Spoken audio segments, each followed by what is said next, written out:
Estimados estudiantes, es un gusto tenerlos de vuelta. Vamos a continuar con la temática de la clase anterior. Les recuerdo, estamos analizando la segunda estrategia para comprender las palabras utilizando su contexto. Tenemos expuesto un ejercicio. Escribamos la palabra que falta en la oración, eso es lo que debemos hacer. Ahora veamos el ejemplo en donde aparecerán todas las palabras del texto, pero quizá una no es reconocida por nosotros. Trabajemos a profundidad este ejemplo. ¿Cuál es el proceso que debemos seguir para usar el contexto? Con el fin de extraer el significado de la palabra o palabras desconocidas. Tomemos la siguiente oración. Las situaciones que provocan cierta imprevisibilidad en el niño, que causa sorpresa en él, suelen disparar la curiosidad. Analicemos la oración. Siempre tenemos que concentrarnos para leer. Debe ser una lectura muy comprensiva, no a la ligera, debe ser muy comprensivo. Ese es el éxito de una lectura correcta. Bien, paso número 1. Busquemos qué palabra no conocemos en este contexto. Vamos a suponer que la palabra que no conocemos es imprevisibilidad. Paso 2. Elegimos los momentos que se pueden relacionar con la palabra imprevisibilidad. Aquí vamos a encontrar 3. A. Las situaciones provocan imprevisibilidad. B. La imprevisibilidad causa sorpresa. Y C. Las situaciones que provocan imprevisibilidad disparan la curiosidad en el niño. Tenemos que relacionar, nosotros tenemos que buscar esta relación de la palabra que desconocemos con todo su contexto. Mire que aquí está que provoca situaciones, causa sorpresas y disparan una curiosidad en el niño. Tenemos la tercera parte. Establecemos relaciones entre los elementos. Situación A. Si las situaciones provocan imprevisibilidad y la imprevisibilidad causa sorpresa en el niño, entonces la imprevisibilidad debe tener alguna relación con sorpresa. Entonces podemos decir que la imprevisibilidad es la causa de la sorpresa. Situación B. La imprevisibilidad es provocada por situaciones y la imprevisibilidad causa sorpresa. Y esas situaciones que provocan imprevisibilidad disparan la curiosidad. Entonces, la imprevisibilidad, la sorpresa y la curiosidad deben tener alguna relación. Tercer evento o tercera posibilidad. Definamos sorpresa. Es aquella que no esperamos. Pensemos, ¿qué relación tiene la curiosidad con la sorpresa? Lo que nos sorprende, lo que no esperamos, esa es una sorpresa. Captura nuestro interés también, captura nuestra curiosidad. Queremos saber qué es y por qué sucede. Entonces lo imprevisible es lo que nos causa sorpresa.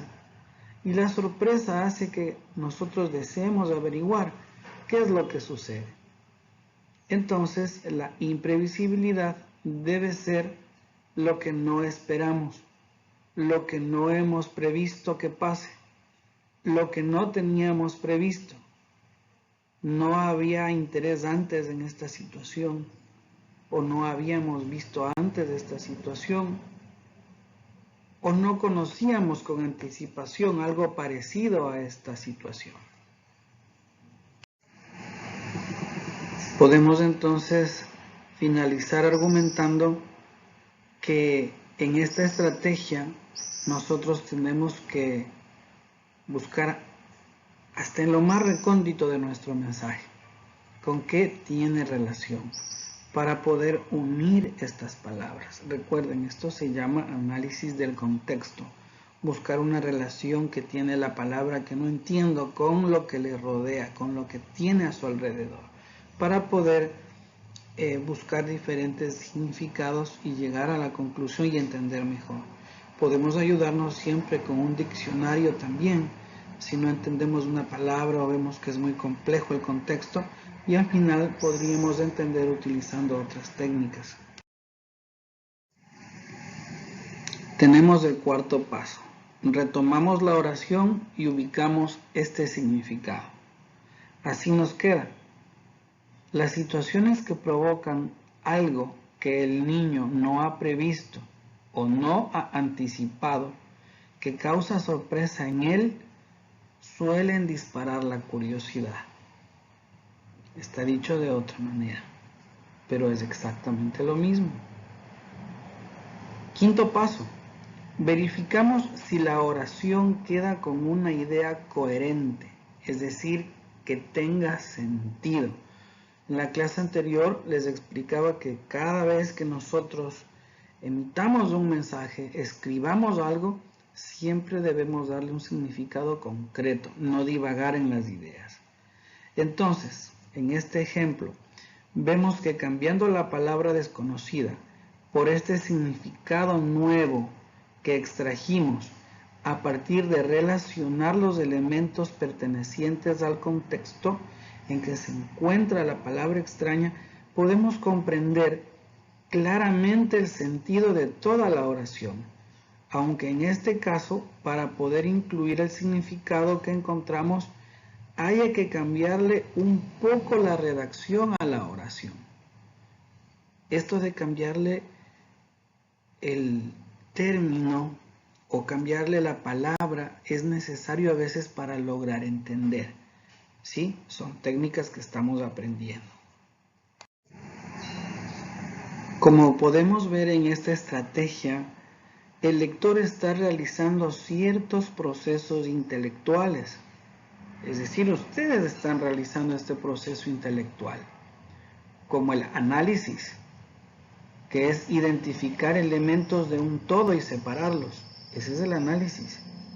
La síntesis, que es que al establecer relaciones entre los elementos ya analizados y generalizando, se encuentra una realidad. Luego tenemos la generalización. Al proponer un significado para una palabra con base en el análisis y la síntesis que ya se realizó previamente.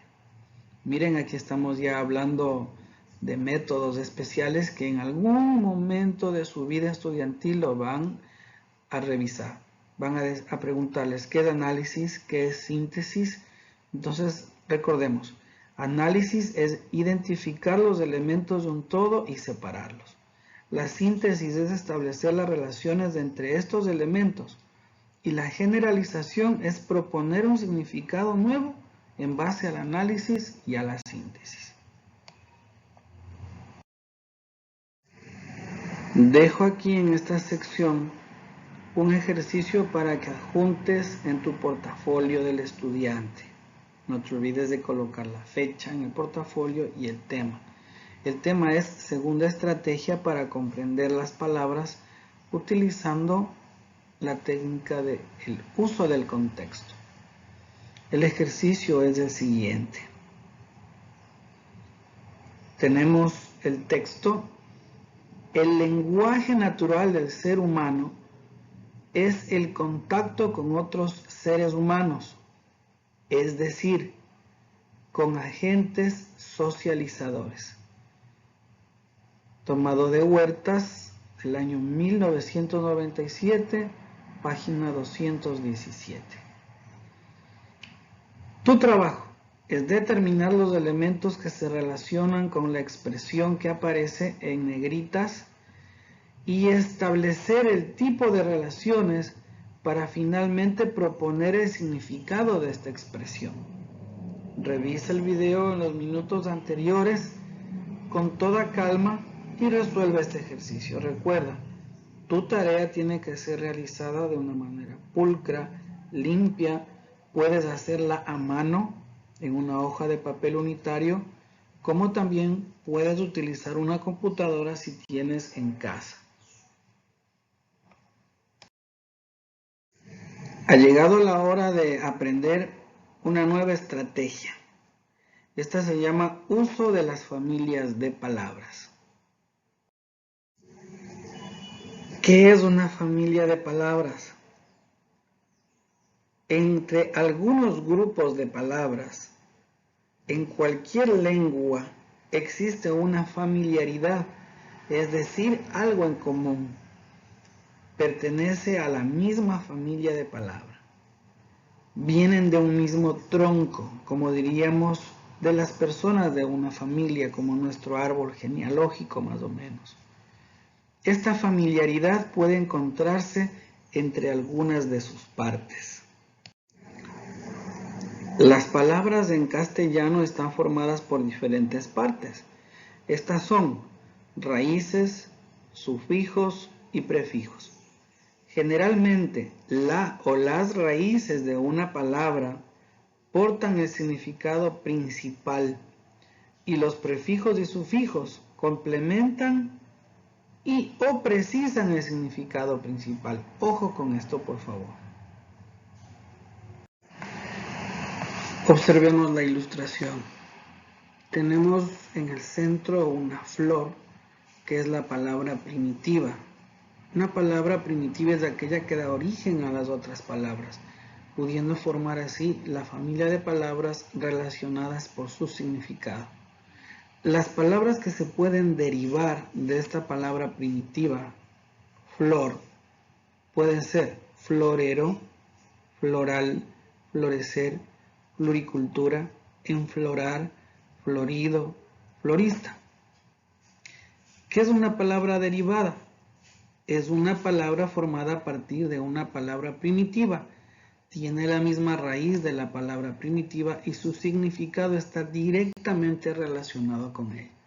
Espero que con esta imagen quede más clara la explicación de qué es una familia de palabras. Tomemos un ejemplo de cómo está compuesta o constituida una palabra. Analicemos la palabra imparcial. Esta tiene una raíz que es parcial y un prefijo que es im. Parcial significa que se pone en una parte en un lado, de parte de uno de los lados. Es decir, que juzga o procede poniéndose de parte de una de las dos personas frente a un conflicto, que procede con parcialidad. Podemos decir nosotros de nuestros términos locales que está del lado de, está a favor de, ¿sí?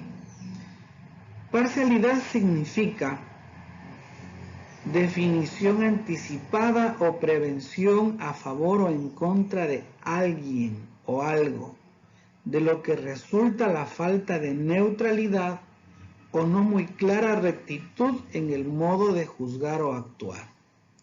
Entonces, llegamos a la conclusión que parcial es que juzga sin neutralidad a alguien o a algo. Listo el análisis de la raíz. Vamos ahora a ver el prefijo. Este prefijo equivale a in. La primera vez pronuncié con M, es im. Y en esta ocasión digo in, que es la negación de lo que viene después. Es decir, imparcial es no parcial. Y no parcial vendría a ser que juzga con neutralidad a algo o a alguien. Fácil. Si parcial es que se pone del lado de alguien, en el instante que yo le coloco el prefijo im, prefijo quiere decir que está antes, ¿sí? Sabemos que im significa no, entonces es todo lo contrario lo que viene después. Si parcial quería decir que se pone del lado de, imparcial quiere decir que no se coloca del lado de nadie. ¿Sí? Podríamos decir entonces que im es un prefijo de negación. Ha cambiado totalmente la orientación y el significado de la raíz a la que precede. En este caso, algo que era negativo, no neutralidad o rectitud al juzgar, se cambia a su opuesto, rectitud o neutralidad al juzgar. Parece un juego de palabras. Puedo regresar al video, lee lo que está escrito y analiza con lo que yo te estoy hablando, porque hay palabras que no están escritas, pero yo las explico. ¿Sí? No te preocupes, puedes parar el video y continuar con tu análisis en esta sección. Muy bien, espero que te hayas tomado tu tiempo, estamos de regreso. Analicemos otro ejemplo. Liberadora. Analicemos esta palabrita. Liberadora. Según el diccionario, tratándose de una persona, acción o situación que libera a otros de algo que los somete. Esa es una liberadora. Es una persona, acción o situación que libera a otros de algo que los somete. Otra palabra, aconsejador. Es una persona o acción que aconseja a otros. Miren, un diccionario me puede ayudar. Otra palabra, limpiador. Persona o máquina o utensilio o acción también que limpia. No tenemos que buscar algo difícil, conceptos sencillos, fáciles. Nuestro idioma castellano es muy rico, tiene muchas palabras y eso analizamos al principio del año, los sinónimos, ¿no? Tiene que ver para también resolver a veces ejercicios de entendimiento. Otra palabrita, protectora, persona o acción que protege a otros. Otra palabra, consentidora, persona o acción que consiente a otros. Y la última, vendedor, persona, objeto o acción que vende algo. Palabras sencillas que las debemos dominar. El que no lee no aprende. Si tú quieres ser una persona con un rico léxico, que entiendas lo que otras personas quieren decir, lee. Te invito a que leas un libro. No te pido que leas un libro en un día. Lee una hojita un día, otra hojita otro día, pero dedícale por lo menos una horita a la lectura entre tus múltiples y diarias actividades. Todas estas palabras tienen algo en común. No sé si ustedes se dieron cuenta. Algo tienen en común. Miren, por favor. Analicen, ¿qué tienen en común? ¿Será en su significado o en su escritura o en ambas cosas? Tenemos que ver profundamente qué tienen en común. Y todas estas palabras tienen algo en común en su forma. En este caso, ese algo en común es la raíz. Todas tienen dor o dora. Eso es lo que tienen en común. Pero también tienen algo en común en su significado. Todas significan una persona, un objeto o una acción que hace algo. Miren cómo estamos analizando todo su entorno. Estamos utilizando aquí también el contexto para analizar esta nueva técnica que se llaman familias de palabras. Miren cómo se relaciona todo. Estoy viendo el contexto, que todas tienen algo en común, todas tratan algo similar. en su interior y todas pertenecen a una familia de palabras porque tienen una raíz en común, que en este caso fue Dor y Dora. A este punto ya van a estar, creo que un poquito estresados, un pelín estresados, pero bueno, no importa. Tenemos que aprender todos, porque todos los días se aprende algo nuevo. Nadie nace sabiendo. Día a día aprendemos una cosa nueva. Veamos un ejemplo de cómo podemos proceder para utilizar esta nueva estrategia que se llama uso de las familias de palabras. Miren esta magnífica oración. No se asusten. Nuestros nietos no encontrarán una atmósfera impoluta ni un planeta agradable, pues ya por siglos los hemos contaminado. Algo familiar aparece aquí, observemos, tenemos un prefijo, tenemos una raíz, creo que ya se deben haber dado cuenta. Y paso número 1, identifiquemos las partes de la palabra. La que no conocemos, o supuestamente no conocemos. Para mí es la palabra impoluta. Primero separo los dos elementos, in y poluta. Paso número 2. Busquemos palabras cuyos significados conocemos y que tengan el prefijo in o in, que es impropio, impersonal, imparcial, indiscreto, indisciplinado. 3. Busquemos en nuestra mente los significados de estas palabras. ¿Qué es impropio? Para mí, que no es propio. ¿Qué es impersonal? Que no es personal. Entonces podríamos decir imparcial, sin parcialidad, que no es parcial y que no tiene parcialidad. Indiscreto, sin discreción, que no es discreto, que no tiene discreción. Y finalmente, indisciplinado, sin disciplina, que no es disciplinado y que no tiene disciplina. Miren, ejercicio para poder identificar la raíz y el prefijo, y estamos sacando sus significados utilizando in, que es una negación.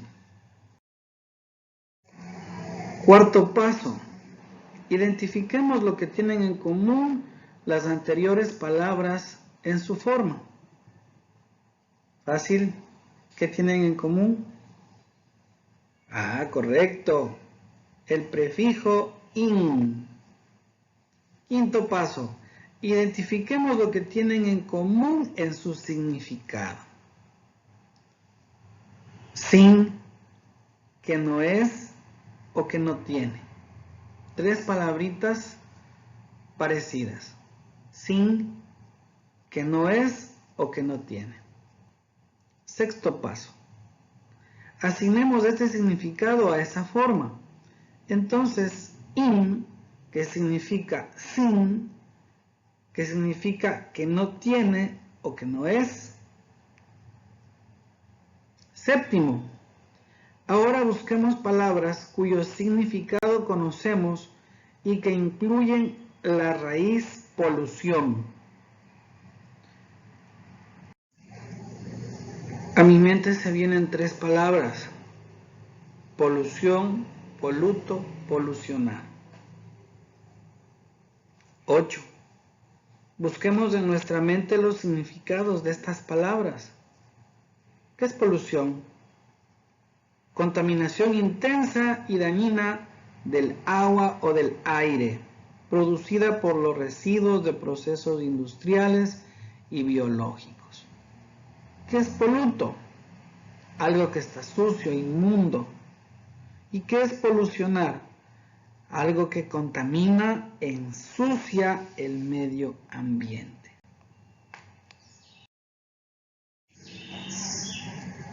Paso número 9. Identifiquemos lo que tienen en común en su forma esas palabras. Polución, poluto, polucionar. Polución, poluto, polucionar. ¿Qué tienen en común? Correcto. La palabra polu. Vamos a acordarnos, por favor, no se olviden, polu. 10. Identifiquemos que tienen en común su significado esas palabras. Mancha, contaminación, mugre, suciedad e inmundicia. Eso tienen en común. Paso número 11. Asignemos ese significado a esa forma. Entonces, polu significa mancha. Paso número 12. Reconstruyamos la palabra a partir de los significados de las dos partes que la conforman. Impoluta, sin mancha, que no tiene mancha, que no está manchada, que no está contaminada, que no está sucio, es decir, que está limpio. Miren, facilito, analizando detenidamente, llegamos a esta conclusión. Paso número 13. Verifiquemos si el significado que le asignamos a impoluta es adecuado en esta oración. Nuestros nietos no encontrarán una atmósfera sin contaminación, limpia, sin suciedad, ni un planeta agradable, pues ya por siglos lo hemos contaminado. A continuación te dejo una tarea para tus portafolios. Esta es la segunda y la última tarea de esta semana. A continuación aparecerá abajo un texto con la palabra adscribir.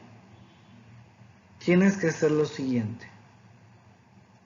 Extraer el significado de esta palabra utilizando la familia de palabras. Buscar otras palabras que tengan sus partes. En esta parte, en esta sección, tú debes ver cuáles son los componentes que tiene la palabra adscribe. De pronto un prefijo, de pronto la raíz. Tú analiza, por favor. Es tu tarea. Busca lo que tienen en común estas palabras en su significado. Asigna a cada parte de la palabra adscribir el significado que tú encontraste en las palabras que conoces. Finalmente, recompón el significado de la palabra adscribir. Te presento el texto. Ningún ser humano debería adscribirse mecánicamente a las ideas de otro, sino pensar cuáles son sus propias ideas, para así tomar la decisión de respaldar aquello con lo